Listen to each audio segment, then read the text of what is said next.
السلام علیکم۔ پچھلے پارٹ میں ہم نے سنا کہ جب حضرت امام حسین رضی اللہ تعالیٰ عنہ کو حضرت مسلم بن عقیل رضی اللہ تعالیٰ عنہ کی شہادت کی خبر ملتی ہے تو آپ آسمان کی طرف دیکھ کر فرماتے ہیں انا للہ و انا الیہ راجعون، یعنی ہم سب اللہ ہی کے ہیں اور ہمیں اسی کی طرف لوٹ کر جانا ہے۔ پھر امام رضی اللہ تعالیٰ عنہ نے اپنے تمام ساتھیوں کو جمع کیا اور اعلان فرمایا، لوگو یہ راستہ اب شہادت کا راستہ ہے۔ کوفہ والوں نے دھوکہ دیا ہے، جو میرے ساتھ جنت خریدنا چاہتا ہے وہ رہے اور جو دنیا چاہتا ہے وہ چلا جائے۔ رات کا اندھیرا ہے، کوئی شرم کی بات نہیں۔ اس رات بہت سے لوگ خاموشی سے چلے گئے۔ صبح صرف آپ کا گھرانہ اور 72 جانثار بچے۔ امام رضی اللہ تعالیٰ عنہ نے فرمایا، اب آگے بڑھو جو اللہ کی مرضی۔ 2 محرم 61 ہجری کو قافلہ کرب و بلا پہنچا۔ امام علیہ السلام نے گھوڑا روک کر پوچھا، یہ کون سی جگہ ہے؟ جواب ملا، مولا یہ کربلا ہے۔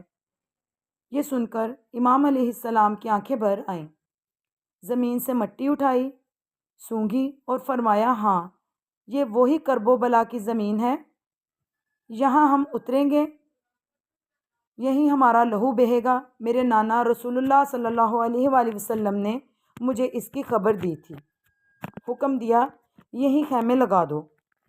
فرات کے کنارے خیمے لگ گئے۔ 3 محرم کو عمر بن سعد 4000 کا لشکر لے کر آیا اور اس نے کہا، یزید کی بیعت کرو۔ امام علیہ السلام نے فرمایا، مجھ جیسا یزید کی بیعت نہیں کر سکتا۔ 4 محرم سے 6 محرم تک لشکر 30,000 ہو گیا، کربلا گھیر لی گئی۔ 7 محرم کو ابن زید کا حکم آیا، حسین رضی اللہ تعالیٰ عنہ پر پانی بند کر دو، ایک قطرہ نہ پہنچے۔ 500 سپاہی فرات پر بٹھا دیے، نہر بند۔ خیموں میں 6 ماہ کا علی اصغر رضی اللہ تعالیٰ عنہ، 4 سال کی سکینہ رضی اللہ تعالیٰ عنہا، پیاس سے ہونٹ خشک، آوازیں العطش العطش، پانی پانی۔ عباس رضی اللہ تعالیٰ عنہ علم لے کر آئے، بھائی جان اجازت دیں پانی لاتا ہوں۔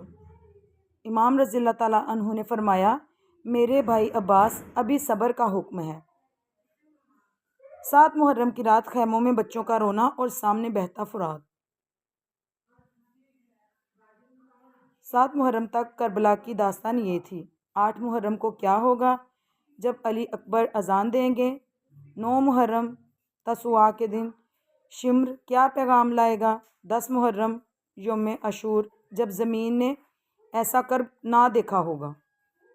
قاسم کی مہندی کیسے خون سے رنگی، عباس کے بازو کیسے کٹے، حسین رضی اللہ تعالیٰ عنہ نے سجدے میں سر دیا یا نیزے پر؟ کل کی قسط میں 9 اور 10 محرم کی مکمل داستان۔ اللہ حافظ۔